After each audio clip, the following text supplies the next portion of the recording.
Hi, this is Lori again. This is our Lori and Belle's hoof problems number 2. And so this might be kind of a rough video, but we're just gonna go with it. This is Belle's right front foot. Very flat, as you can see. Oh, get it more in the sun.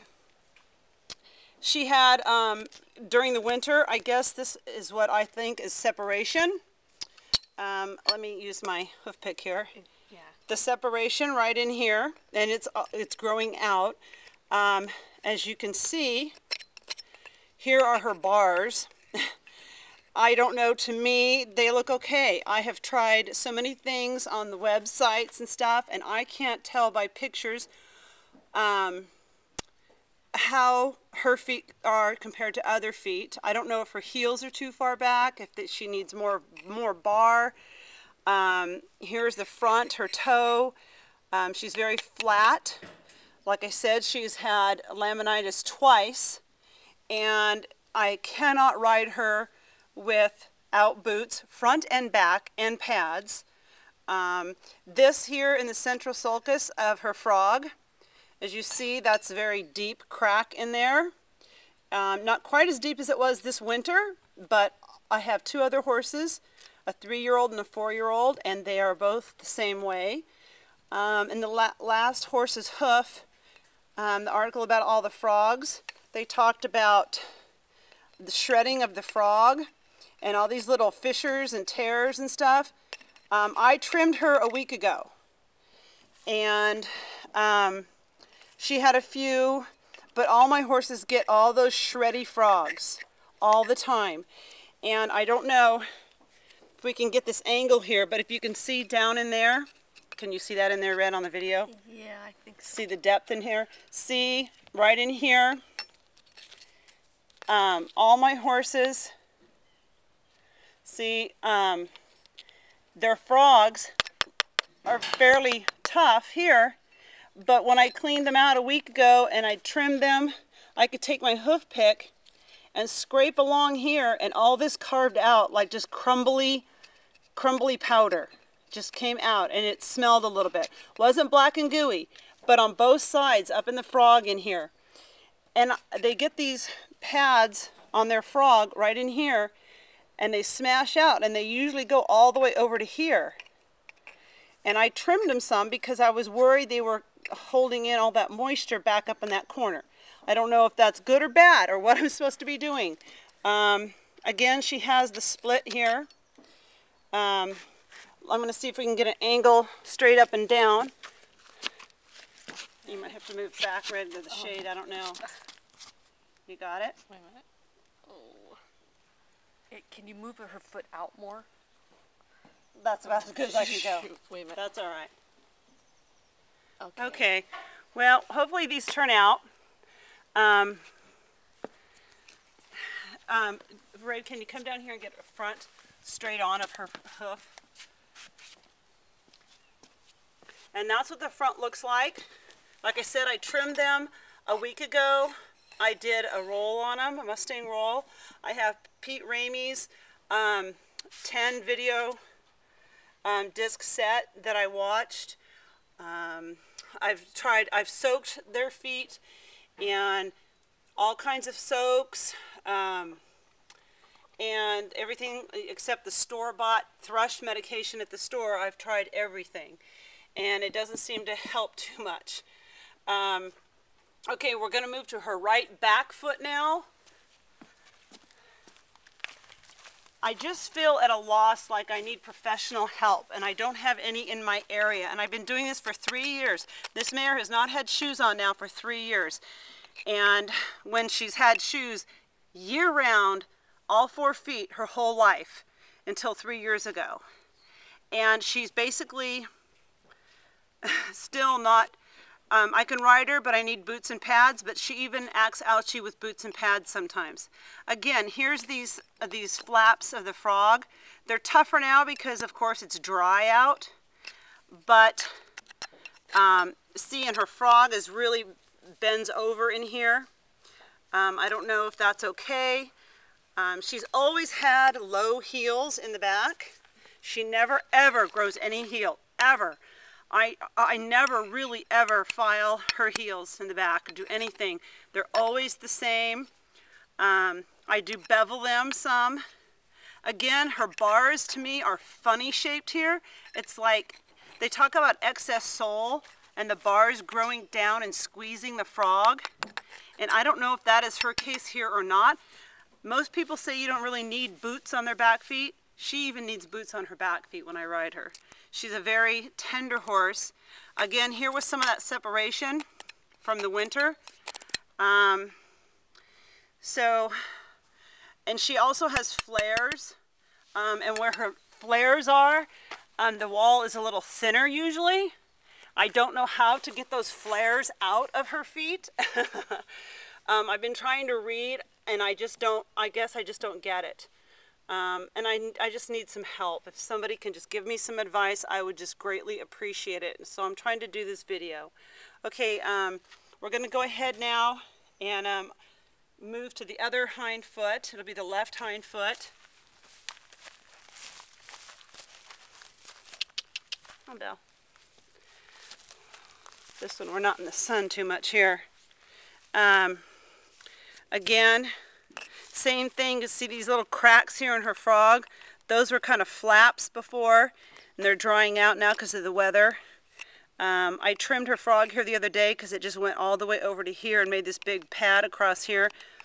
And I hate cutting anything off the frog because I want her to have protection, and I know you're not supposed to cut the frog. I never trim anything unless it's flapping off. Again, you see how full she is here. Her foot almost bulges here. Instead of it going down and in, it actually bulges right in here. I don't know why it does that. It's so full in here too. I don't know if that's normal. Again, she has flares.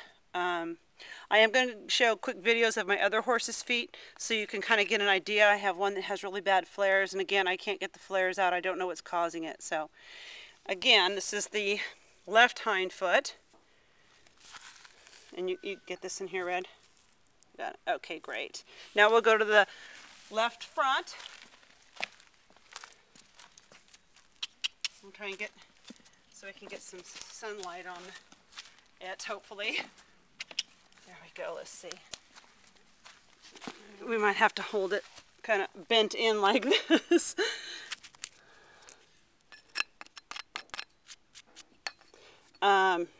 Let's get a better angle of this here. I'm going to turn her a little more. Come here, Belle. Come on. Good girl, come here. Well, we can try it this shade. Oh, well, that's not... Looks awful dark, doesn't it? Well, it still might... I mean, it didn't look maybe as bad if as I had her thought. back where she was, it might be better. Come on, Belle.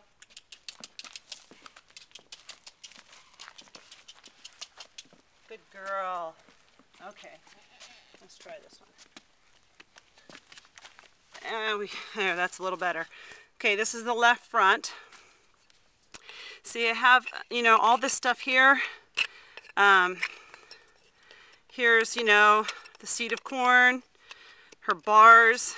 You know, I just saw an article in the latest horse's hoof, like I said, and they talked about the pivot point on the heels and the bars, about where they were. And, you know, she doesn't, they were saying that the pivot point on one was like down here, and that was really good. Well, I'm not sure. I don't think hers is way back here because her bars just kind of, I'm not sure where they end because they're so funny looking to me. They don't look like the pictures I've seen. So I don't know. Again, she has the deep crack here. My friend that has a horse that helped me with her feet, that's been doing her horse for 5-6 years, that's had laminitis, she calls her horse a sinker, and she says that she thinks that my horse Belle here might have the same problem. I don't know. Again, here's the walls of her hoofs. I tried to put a roll on them. Her heels, I don't know if they're contracted. They look a little narrower than my other two horses. My other two horses have never had shoes on. Like I said, this mare is 12. She had shoes front and back year-round, winter, spring, summer, fall, until 3 years ago.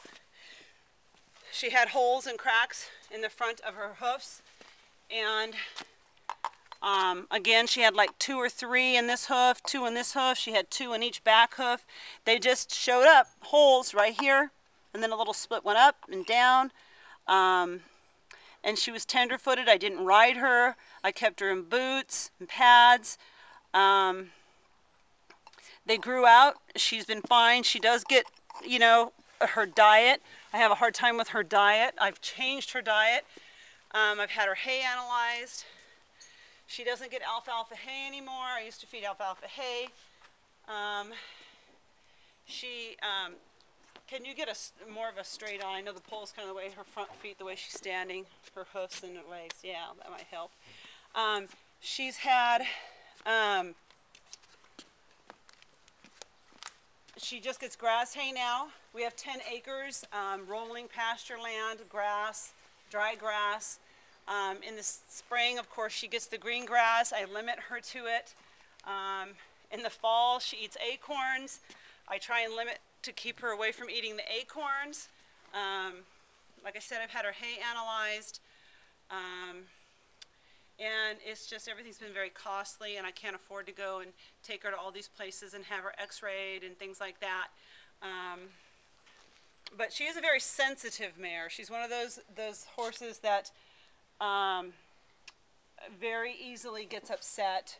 And if she, you know, she anticipates a lot of things. I don't know if when I have the boots and pads on her and I ride her, she still acts ouchy when we walk on some rocks. If it's just up here and she's anticipating the pain, because like I said, her nickname is Sissy Girl. She's a sissy lala because she's very sensitive about everything about like that. So, but it is just a shame. She is so well trained, a great riding horse, that she is just going to waste because I can't ride her that much, because even with the boots on she acts sore. Sometimes I can ride her with the boots and pads on and she will be okay, and the next time I ride her she'll be fine, and then the next time after that I go to get her out and she's super tender and I don't know why. Sometimes I'll see her ripping around the pastures and she's fine. 3 days later I see her so tender she doesn't want to walk down the rock pathway to get to the stalls. They're kept out in pasture during the day. At night they're brought into the stalls. They're big stalls, open air pole barn. They have stall mats. I do not provide any shavings for them. The back part of the stall is dirt. The front part of the stall where they eat is stall mats. They do not poop or pee on their stall mats. The poop gets cleaned out every day. They do sometimes go in the back part of the stalls where the dirt is. So it's not like they're standing in urine and horse poop all the time.